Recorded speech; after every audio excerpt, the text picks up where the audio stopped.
Hello friends, welcome to 7th day of spoken English, and today we are going to do very nice phrases which are used colloquially. आज हम लोग बोल चाल की भाषा में यूज होने वाले कई सारे colloquial phrases, you can say common dialogues का प्रयोग करेंगे जो अक्सर बोलचाल की भाषा में यूज होता है।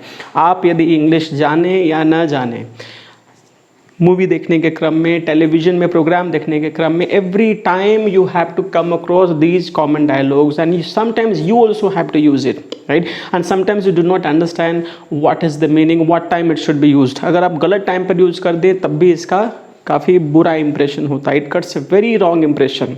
तो आपको पता होना चाहिए कि इन कॉलोकियल फ्रेजेस का प्रयोग कहाँ करें, right? Before that I must remind कि मैंने ये बोला था सभी से in the previous video that you should be practising the sentences of present indefinite tense and present continuous tense. Present indefinite tense जैसे मैंने बताया था, he plays cricket in the morning, and continuous is he is playing cricket in the morning. He drinks water, he is drinking water. तो आपने इनका practice किया होगा। In case you have any doubt you can put there in the chat box and there I can ask you, and afterwards today we are going to do very interesting things. It will be very very helpful to you there in improving your spoken. So first of all we are going to do this block is there for meeting time. जब हम लोग किसी से मिलते हैं तो मिलने के क्रम में हमें कैसे किसी को ग्रीट करना चाहिए। जैसे गुड मॉर्निंग, जब भी किसी से हम सुबह में मिलते हैं, right? Whenever we meet anyone in the morning, we greet them. जैसे हम लोग in India we say namaste, pranam, right? This way we say. So we can say even good morning. Good morning. Don't say good morning. Don't say good morning. R will be silent. It will be good morning. I repeat, good morning. Morning are silent. Good morning, R is silent, है ना? Good morning. When you meet anyone there in the morning, you say good morning, right? Good morning can be spoken when you come across, when you meet anyone throughout the day. First time when you meet, किसी से जब first time आप मिल रहे हो, then also you can say good morning, right? Good morning. But usually जब आपको पता है कि ये नाइट का टाइम है और it is afternoon, that time you should not say good morning. It doesn't sound good, ये अच्छा नहीं लगता, it doesn't sound well. So better आप सुबह से 11 बजे तक, 11:30 तक आप गुड मॉर्निंग बोल सकते हैं। That's a right way to say. और wish good morning, good morning. Good afternoon, good, don't say good afternoon. Many people say good afternoon. Don't pronounce this way, good afternoon. Here again R is silent. You should say good afternoon. I say good afternoon, good afternoon, not good afternoon. That is wrong. Good afternoon, good afternoon. You can practice. Then don't say good evening, good evening or good evening. No, it's good evening. Good evening everyone. Good evening everybody, like this. Good morning, good afternoon, good evening. सुबह में good morning बोलेंगे 11:30 बजे तक, and then afterwards till 3:30 you can say good afternoon, and 3:30 onwards you can start wishing good evening. Yes, good evening, right? So when you meet someone you can say good morning, good afternoon, good evening, right?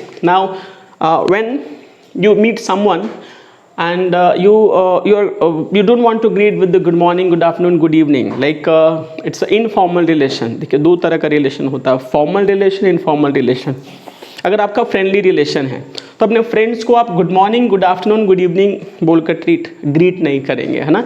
जिनसे आपका relation है official, जो आपसे बड़े हैं, they are respected, there you can not say hi, there you cannot say hello.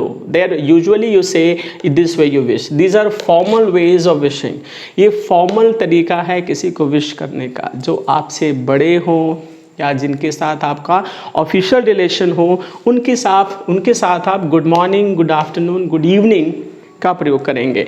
जब well can be use with the friends also, but this should not be used there with the elders or should not be used there with the intellectuals or with the official relation. जिनके साथ आपका friendly relation हो, दोस्ताना relation हो, और friends के साथ जो आपसे जूनियर हो, उनके साथ इनका प्रयोग करेंगे। जैसे when you meet your friend you say hi, hello, how are you, right? Hello, how are you, how do you do, क्या चल रहा है, how is life, you can ask how are you मतलब आप कैसे हैं, you can answer also I am fine, how do you do, मैं तो ठीक हूँ भाई, आपका क्या चल रहा है, आई am fine, how do you do, right. When someone asks you how are you, you can say I'm fine, how are you, don't say how are you, how are you is wrong, you can ask how are you, right. How will you say how are you, right, you say how are you, and then when you answer I'm fine, and then you can ask how do you do, मैं तो ठीक हूँ, आप कैसे हो, how do you do, how do you do, right, you have to stress you, how do you do, right, and then how is your life, how is life or how is your life, how is your life going on, क्या चल रहा है जीवन में, क्या हो रहा है ना, how is life, और you can also make it short, how's life, ऐसे यहाँ हो जाएगा apostrophe how's life, ठीक है. So good morning, good afternoon, good evening, hello, hi, how are you, I'm fine, how do you do, how is life, or how is life going on. So this way, this is with the formal relation, this is with informal relation, I mean with the friends, जो आपके friends हो या आपके छोटे हो उनसे ऐसा these dialogues you can use. Okay, then after these are used with meeting time. जब आप किसी से मिलते हैं तो इनका प्रयोग करेंगे. जब आप किसी से बिछड़ने लगते हैं, when you are parting, meeting time, parting time, right, जब ये अंधेरा हो गया, ठीक है, so when you part with someone you can say good night, good night, right, or simply anytime when you're parting with someone you can say bye. हाँ, but this is formal, this is informal, ठीक है. In general we say okay bye. Bye you say can be bye, and if you say goodbye means you are going to part for a longer time or forever, right, then you say okay goodbye, right, you say goodbye to part with someone for a longer time or forever, then you say goodbye. In general we say bye, अलविदा, right, good night, bye, have a nice evening. आप दोपहर के बाद और सुबह में ही जब आप किसी से बिछड़ रहे हैं, when you are parting with someone, that time you बिछड़ते समय आप बोलेंगे कि आपका दिन अच्छा हो. हैव अ नाइस डे, जैसे लिखा है हैव अ नाइस इवनिंग, वैसे हो जाएगा have a nice day. Yes, have a nice day, have a nice day, right, have a nice day. लेकिन अब दोपहर के बाद 3 बजे के बाद जब आप किसी से बिछड़ रहे हैं तो दिन तो पूरा बचा ही नहीं, तो यू शुड नॉट से have a nice day, rather you should say have a nice evening, है ना, आपकी शाम अच्छी हो, है ना, हैव अ नाइस इवनिंग. 3 बजे शाम के बाद किसी से भी आप अलग हो रहे हैं तो यू कैन से have a nice evening. Yes, 7-8 बजे के बाद किसी से भी आप अलग हो रहे हो तो you can say good night, good night, right, you can say good night. Bye you can say any time, have a nice evening. 3 बजे के बाद, 7 बजे के बाद जब आप किसी से भी बिछड़ रहे हैं then you can say good night.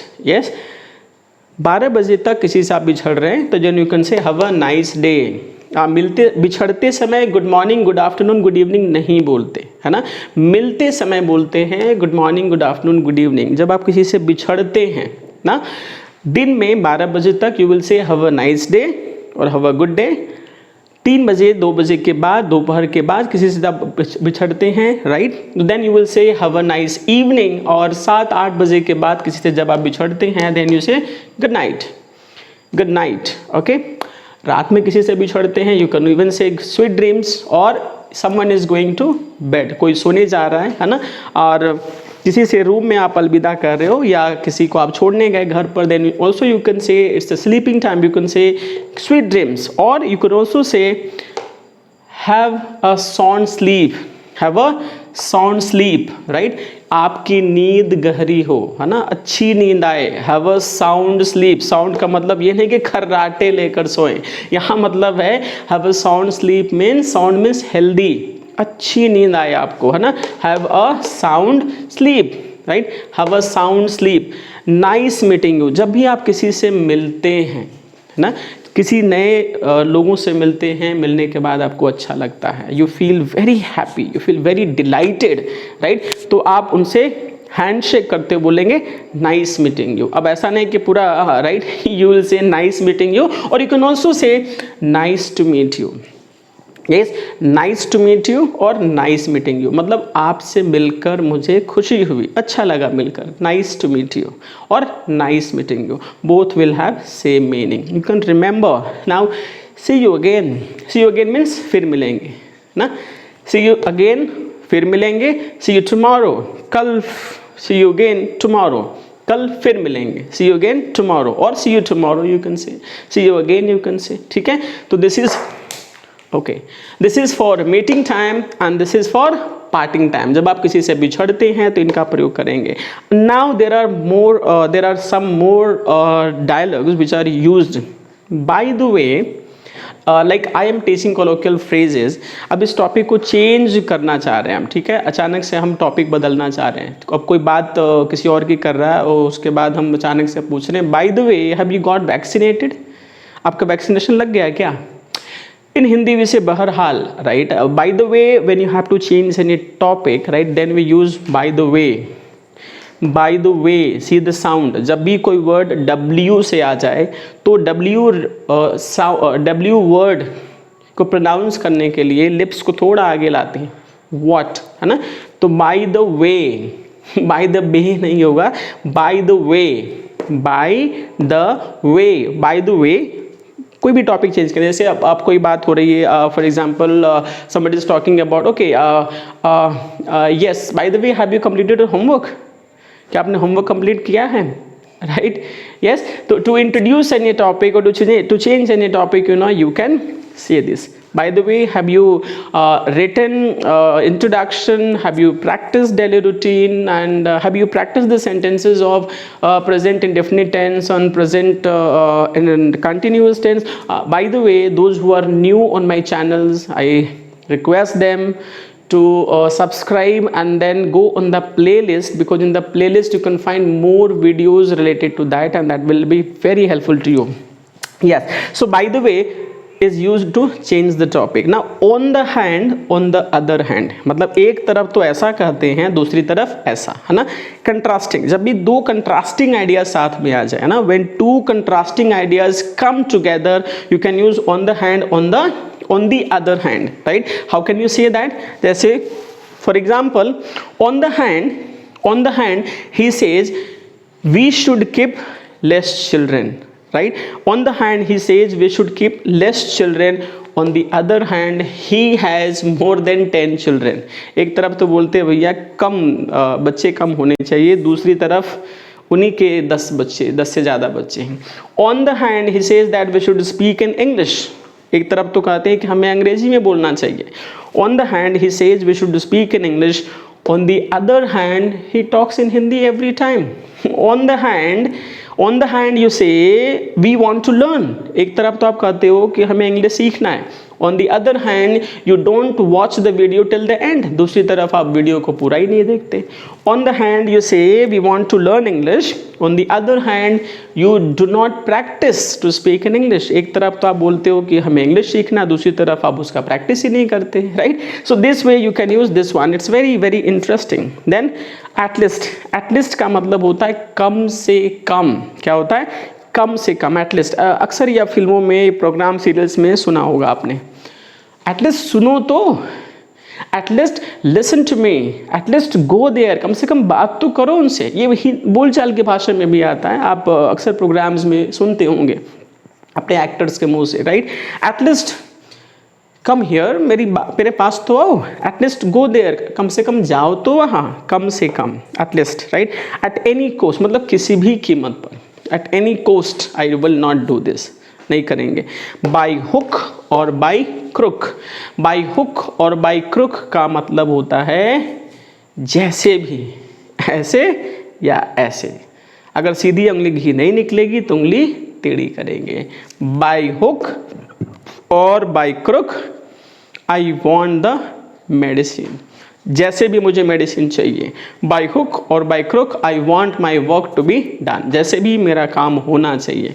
Bye hook और बाय क्रुक, राइट? जैसे भी, सीधे से या टेढ़े से, है ना, जैसे भी काम होना चाहिए। तो this way this is used. And ये कॉलम बड़ा इंटरेस्टिंग है। जब भी आपको कोई थैंक यू बोलता है, हाँ, पहले तो ये समझ लें कि थैंक यू कैसे बोलते हैं, उसे ना थैंक यू नहीं बोलते, कई लोग साउंड बड़ा ऑकवर्ड सा साउंड करता है. दिस इज नॉट थ actually. So many people pronounce it th. Please listen to me very carefully. This is not th. Thank you नहीं बोलते. It sounds very awkward. You should say thank you. Thank you. Your tongue should touch the upper ridge, right? And then you should pronounce it. Thank you. Thank you. If you can practice and then it will really come out. Thank you. When someone calls you thank you, है ना, कोई आपको thank you बोलता है या thank you so much बोलता है, then how will you reply? कैसे आप जवाब दोगे?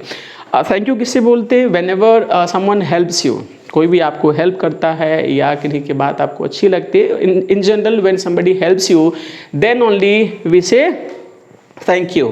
Or if you're very happy, you have been helped by someone and you feel that he has been very kind to you, then you say thank you so much, right? You feel relieved, तो आप बोलते हो thank you so much. या आपको कोई बोलता है thank you so much और thank you, तो क्या जवाब देंगे? You're welcome. You welcome, you से आप उनको बोल रहे हैं कि भाई यू आर वेलकम, ठीक है मैंने आपको हेल्प किया, you are welcome.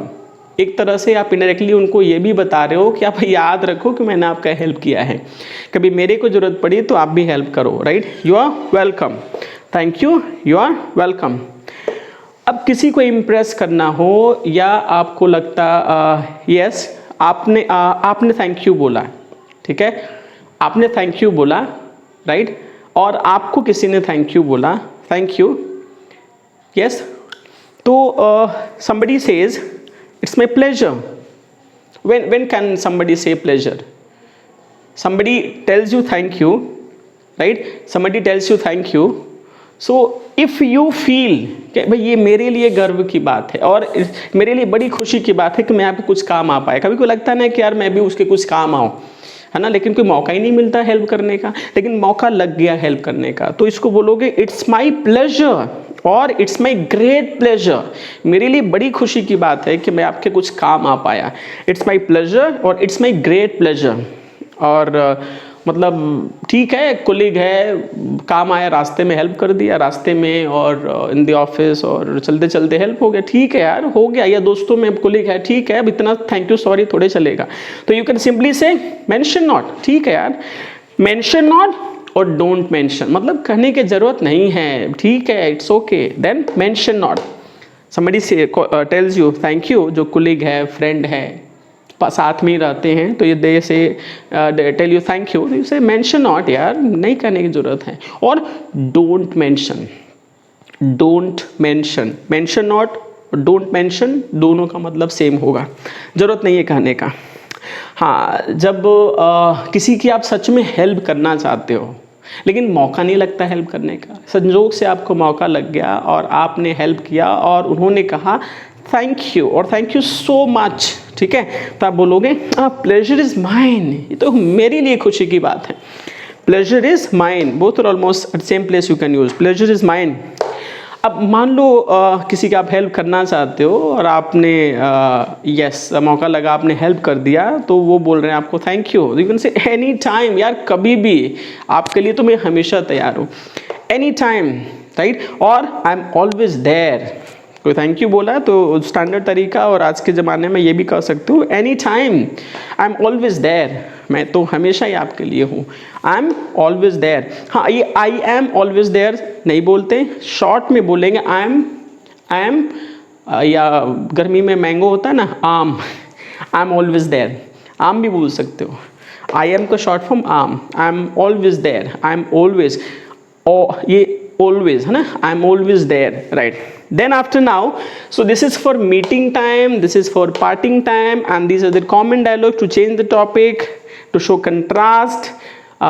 Yes, now here this is the reply of thank you and this is the reply of sorry. Somebody tells you sorry, है ना, तो कोई आपको sorry बोलता है तो क्या जवाब दोगे? No worries, चिंता की बात नहीं है, नो वरीज, या मतलब उसको लगाना नहीं चाहते, ठीक है यार इट्स ओके, हो गया, no worries, that's all right, ठीक है, it's okay, you can say that. Never mind, कोई बात नहीं, no worries, never mind, it's okay, मतलब दोनों एक ही जैसा यूज होता है. नेवर माइंड, कोई ज़रूरत नहीं है कहने की, इट्स नेवर माइंड, ठीक है, हो जाता है, ठीक है, अब गलती से हो गया, इट्स ओके, कोई दिक्कत वाली बात नहीं है, इट्स ऑल राइट. तो आप इन सभी को यूज कर सकते हो at one place, like never mind, कोई ज़रूरत नहीं है बोलने की भाई आई अंडरस्टैंड दैट कभी कभी मिस्टेक हो जाता है, किसी से भी गलती हो जाती है ना, नो वरीज और never mind, it's okay, it's that's all right, it's all right भी बोल सकते हैं या that's all right, forget about it. अब किसी को कुछ ज़्यादा ही बुरा लग रहा है, बार बार वो सॉरी बोल रहा है ना, तो आपको भी लग रहा है यार क्यों बार बार ये अपना मूड भी ख़राब कर रहा है, मेरा मूड भी ख़राब कर रहा है, तो सिंपली ये सॉरी का जवाब दे सकते हैं फॉरगेट अबाउट इट, यार अब भूल भी जाओ, जो होना था हो गया, अब क्या कर सकते हैं ना, तो simply you can say forget about it, don't say forget about it, forget का मतलब हो जाएगा 4 दरवाजे है ना तो R will be silent here and you say forget, forget, forget about it, है ना, फॉरगेट अबाउट इट, राइट। अब कोई अब किसी से आप नाराज हैं, बार बार वो सॉरी बोले जा रहा बार बार वो सॉरी बोले जा रहा है, राइट, लेकिन कोई स्कोप नहीं है ठीक भी होने का, लेकिन फिर किसी ने आपको बताया कि यार देखो उसकी एक्चुअली में पूरी गलती नहीं है, तो आपने फिर रिलेशन को ठीक करने के लिए बोल दिया ठीक है ओके, अपॉलॉजी एक्सेप्टेड, आपकी गलती, आपकी माफ़ी, अपॉलॉजी का मतलब होता है माफ़ी, अब इसको अपोलॉजी नहीं पढ़ेंगे, अपॉलॉजी, अपॉलॉजी, लजी, LOGY लजी पढ़ते हैं, है ना, तो अपॉलॉजी एक्सेप्टेड, आपकी माफ़ी को एक्सेप्ट किया जाता है ना, apology accepted. So I hope all these dialogues will be very very helpful to you and you are going to learn it. इसको आप याद कर लें और डे टू डे लाइफ में यूज़ करना शुरू करें आज से। हाँ, these are also very important, एक बार और मैं बताया था, once again I am saying these are called imperative sentences. What? Imperative sentences, जिनका प्रयोग होता है एडवाइस दिखाने के लिए, ऑर्डर दिखाने के लिए, रिक्वेस्ट दिखाने के लिए, इंस्ट्रक्शन दिखाने के लिए और प्रोहिबिशन दिखाने के लिए। एडवाइस का मतलब सिंपल है, किसी को सजेशन देना हो, मतलब सलाह किसी को देना हो। ऑर्डर का मतलब कमांड, किसी को ऑर्डर देना हो, आदेश देना हो, कमांड देना हो। देन ऑल्सो वी यूज, या किसी से रिक्वेस्ट करना हो, या किसी को इंस्ट्रक्शन देना हो मतलब निर्देश देना हो, या किसी को प्रोहिबिशन, किसी को प्रोहिबिट करना हो, निषेध करना हो किसी काम के लिए, then we can use this. अब ये जैसे मैंने if you have not watch the previous video please watch it so that you may have confusion about V1, then you can see there. V1 का मतलब first form of the verb, verb का पहला form. जैसे consult a doctor, अब किसी को कोई बीमारी है, कोई प्रॉब्लम है, उसको दिक्कत हो रही है, तो बोले यार डॉक्टर से मिलो, ऐसे ही दवाई मत लो यार। अभी जैसे सबसे बड़ी दिक्कत क्या हो रही है ना, किसी को भी कोरोना हो जा रहा है तो देन कई लोग डॉक्टर बन जा रहे हैं, बताना शुरू कर दे रहे हैं। कई लोग तो बोल देते हैं कि नेबुलाइजर लगाना, भैया कोरोना टाइम में नेबुलाइजर नहीं लगाते, है ना, सभी की बात को नहीं सुनना चाहिए, है ना। कई लोग अलग तरह के वो उपाय देना शुरू करेंगे, उनको खुद जानकारी नहीं कि क्या एक्चुअली में है, and they will begin to suggest you. तो बोले भैया कंसल्ट डॉक्टर, आप जानकार डॉक्टर से मिलो, क्योंकि ज़्यादा दिक्कत तभी होती है जब आप दवाई सही टाइम पर नहीं लेते। कंसल्टिंग अ राइट डॉक्टर, है ना, तो कंसल्ट अ डॉक्टर, अब क्या दे रहे हो, एडवाइस कर रहे हो, कंसल्ट अ डॉक्टर, कोई लापरवाही नहीं होनी चाहिए। देन ऑर्डर दे, open the door at once, open the door at once, और shut the door, yes at once. तो किसी को ऑर्डर कमांड दे रहे हैं, तो that way also we can use V1। हमेशा स्टार्टिंग जो है V1 से होगा, फर्स्ट फॉर्म से होगा। Please help me, please help me, ठीक है, ये आपका रिक्वेस्ट है, please help me. Please bring a glass of water, right, please go there, please go there, please bring me a glass of water. Now turn the book at page number 21, turn the book at page number 21, मतलब निर्देश दे रहे हैं, instruction दे रहे हैं कि book खोलो page number 21, right. When you have to prohibit someone, किसी को कोई चीज़ के लिए मना करना हो, है ना, डोंट प्लक फ्लावर्स, फूल मत तोड़ो। डोंट रिमूव मास्क, मास्क मत हटाओ, right. Don't step out of your home, घर के बाहर कदम मत रखो। डोंट सिट देयर, वहां मत बैठो। Don't remove mask. Don't keep late hours, मतलब देर रात तक मत जगो। Don't keep KEEP, don't keep late hours. Hours मतलब HOURS, hours. Don't keep late hours.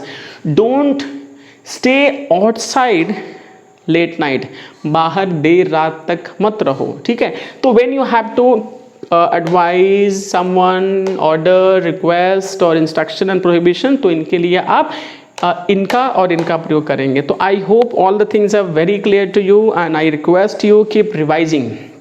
जिस तरीके से आप किसी धार्मिक ग्रंथ का बार बार अध्ययन करते हैं तो पढ़ते पढ़ते आपको याद हो जाता है, the same way you should be revising this again and again and it will come in to your mind, right?